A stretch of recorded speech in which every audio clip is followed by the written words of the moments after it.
When the original Pikmin released on GameCube, it was an entirely new sort of game.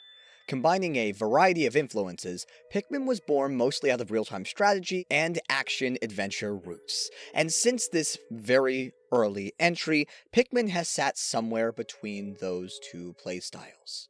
Pikmin 1 operated on a 30-day time limit, encouraging the player to speed through the adventure, causing playthroughs, and especially repeat playthroughs, to be less about witnessing the journey and more about going as fast as possible and shortening your time. Even still, this entry featured a beautiful world to explore at a unique scale. Even if it was small and ultimately designed to be blitzed through in less than 6 hours, it is dense and well designed, with many diverse paths provided for the player to discover in hopes of improving their overall time. This is how the series was intended originally, to be played fast in exhilarating, repeatable short bursts. This is Pikmin when it leans closer to the dynamic, quickly paced, fast, real-time strategy gameplay that is built into its DNA. Pikmin 3 and 4 would lean into this as well, much like the first game, with Pikmin 3 building its campaign around a more forgiving version of Pikmin 1's day system, and Pikmin 4 featuring Olimar's Shipwreck Tale, a side mode designed to recapture a bit of the magic found from the original game's objectives and pace, alongside the challenging timed mission mode and Dandori challenge levels that put the player's Pikmin management to the test. That said, these entries carry a bit of a different spark in them as well. A spark that was ignited when the pendulum swung from Pikmin's focus on the real-time strategy genre more towards the action-adventure DNA that the series also had. This shift was the defining feature of the sequel to the original Pikmin, Pikmin 2, a slower, longer, and more explorative expansion of the ideas presented in Pikmin 1. Featuring 4 of 5 original Pikmin 1 areas as the templates for 3 of its 4 overworld areas, remixed and now explorable without a day limit, alongside challenging and extensive new dungeons called caves, Pikmin 2 transformed what a Pikmin game was and could be, perhaps being the most influential game in the series besides the original title. Borrowing from Pikmin 2, Pikmin 3 learned to slow its main pace and provide rich exploration, even as it retreaded the footsteps of Pikmin 1, with the game's juice system replacing the strict day count of the original entry. Pikmin 4, on the other hand, borrowed Pikmin 2's infinite day system directly for its main campaign, and it even brought back caves. Still, the campaign of Pikmin 3 and Olimar's Shipwreck Tale from 4 are designed to be repeated and replayed, with the player striving for a shorter completion time overall. The main stories of 2 and 4, despite still tracking the days you take, aren't exactly the greatest for this type of gameplay. While it is still totally possible to play these campaigns fast, there's a lot of distractions from the overall Dandori, or strategic planning and deployment of the Pikmin, that make it a little hard to play these in a rush, compared to Pikmin 1 and Pikmin 3. And playing Pikmin games slowly is not necessarily a bad thing. In fact, slow Pikmin games seem to be very, very popular in the community. People rush through Pikmin 1, and there's a lot of small details and enemy interactions that can be missed in that game because players rush through it. At the same time, slower-paced Pikmin games like Pikmin 2 and especially Pikmin 4's main campaign, where the player has the opportunity to systematically clear out an area rather than just making dynamic choices on the fly about how to move about it, these games often lead to players missing out on a level of challenge intrinsic to faster-paced Pikmin games. The combat system of Pikmin wasn't originally designed for players to always steamroll encounters. There's strategic and mechanical difficulty associated with avoiding or distracting enemies in order to collect objects that's just not present when the player is afforded the time to always clear them out of their path. While of course you can attempt to play against this, playing the main story of Pikmin 2 and 4 fast, or the main story of Pikmin 1 and 3 slow, the games actively discourage these opposite playstyles in their design choices.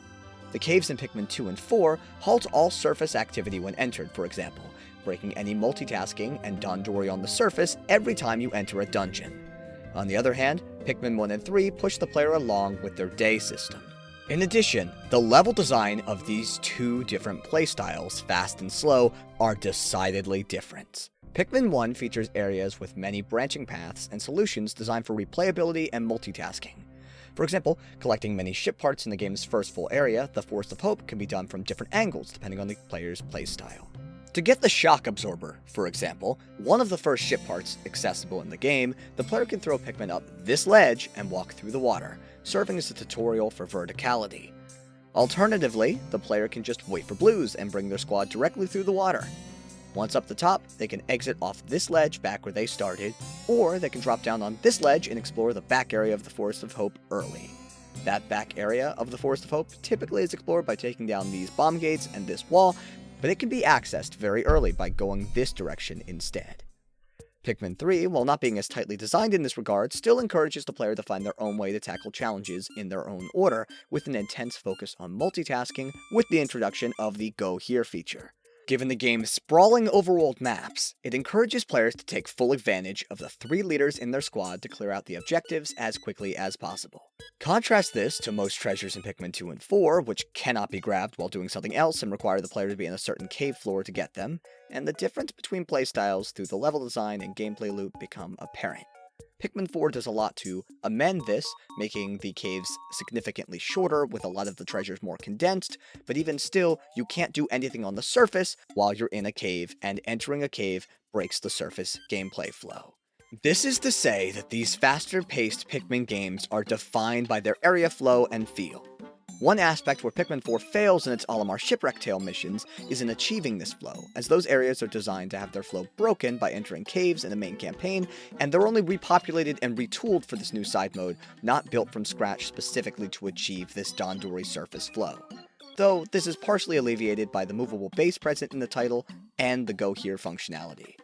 Pikmin 4 does a lot to intentionally slow down the game flow in general, with caves, Dandori battles, and Dandori challenges all existing on the map, requiring players to stop with the main gameplay loop and engage with the content within should they wish to progress. Pikmin 4 at least lets a player reset their Pikmin squad and keep moving from where they entered or from a designated exit point when finishing these objectives, but the other game with caves, Pikmin 2, resets the player all the way from the start of the whole surface area every time they complete a cave. Either way, all surface activity is still halted when you enter caves, battles, and challenges, and thus they are a break from the overall area flow rather than a natural extension of it. Pikmin 3, on the other hand, included caves and other area transitions that followed from pathways in its main areas, integrating them into the flow of the areas while also expanding out the spaces. While this all seems like a bad thing, and that slower Pikmin games are in some way failing in a way that faster, more strategy-heavy Pikmin games succeed, I disagree thoroughly. I think that these are 2 entirely different playstyles that these games are trying to achieve for 2 entirely different types of players. And I'm not the only one who says it, the developers say it as well.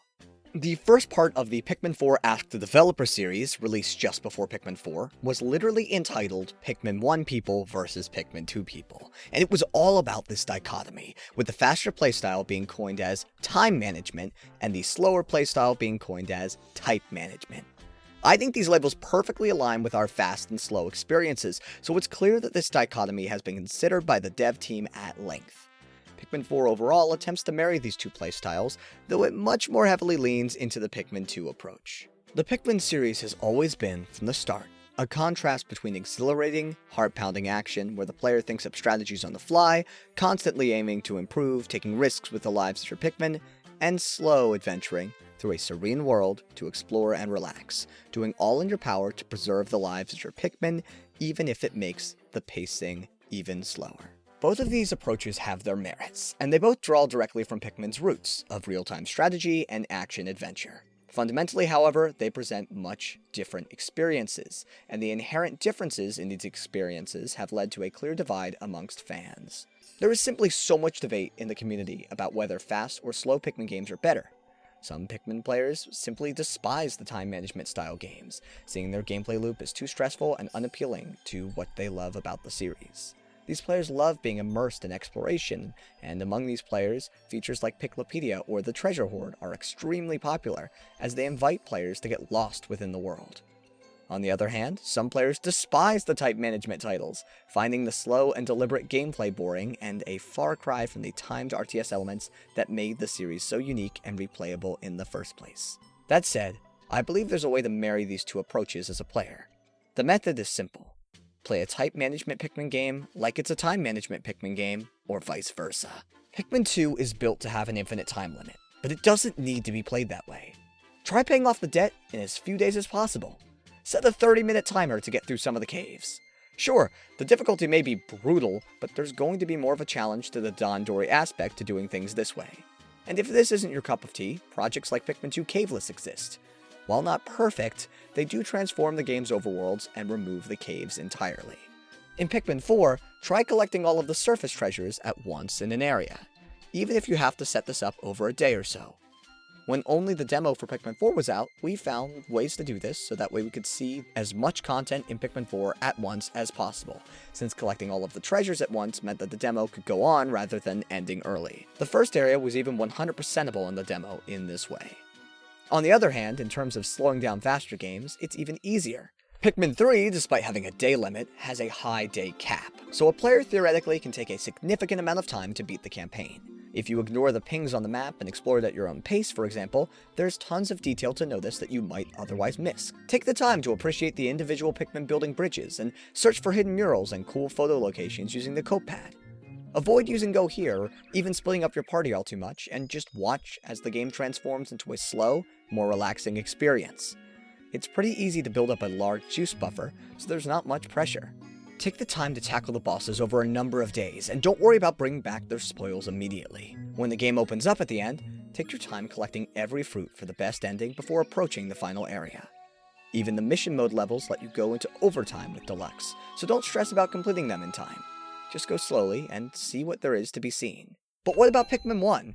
It is designed as the opposite of a slow game after all, but it's still very possible to play it as one. As a kid, I played Pikmin 1 many times, but I wasn't good, so I never was able to fix the ship and kind of just accepted this and instead chose to just slowly explore. Many playthroughs, I got close to day 15 without even making it to the Forest Navel, and then I would lose my memory card or restart from the beginning again. In other words, I was playing the game but completely ignoring the time limit. While you may not complete the main objective this way, there's still a lot to do, and this sort of playthrough can set you up for a playthrough where you eventually do successfully complete the main story if you want to do such a thing. There is virtue of taking control of these virtual play spaces to letting them serve as our digital playgrounds. While games like Pikmin 1 and 3 do push us to go faster and faster, and 2 and 4 do really let us settle into this world and explore at our own pace, there is merit to both approaches. Ultimately, as the player, you are in control of how you approach these games. Even if you run out of time in a playthrough, the experience of exploring another vast yet tiny world can still be valuable to you as a player. Even if a game has infinite days, it's still worth trying to play through it quickly and efficiently, managing your time and your types to the best of your ability. Ultimately, it's up to you to get what you want out of the Pikmin games, to approach them the way you like. That said, the design of the games clearly has major input. You may find that without major reworks to their structure, no amount of player input can change the way that you approach these games. That said, it's worth changing up your playstyle if you'd like to diversify your experience, even if you're sticking with the games that are more familiar to you. If you're a player who prefers playing fast in Pikmin 1 and 3, try taking your time and solving puzzles in new ways you've not tried before, like building the bridge to the Sagittarius in Pikmin 1 by throwing Pikmin up to this ledge and calling them over, or try hiding in the tall grass in Pikmin 3 and ambushing enemies from there with a small number of Pikmin. If you prefer Pikmin 2 and 4, challenge yourself to finish those games in as few days as possible, or to get as many treasures on the surface in as few days as possible. Engage with mechanics like Go Here if you've avoided them, and try to platinum the Dandori challenges.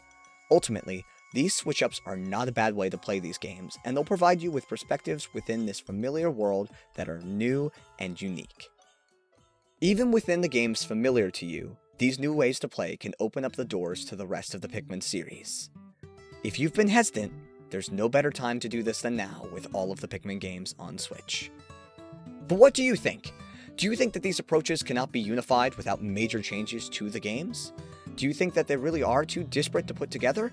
Or do you think that there is merit in saying that it's just how the pendulum swings, and that the Pikmin series, as a hybrid product of the action-adventure and real-time strategy genres, has the potential for both fast and slow in all of its games?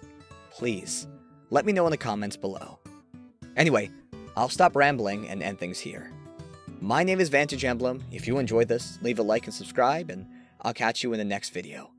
Take care, all. Cheers.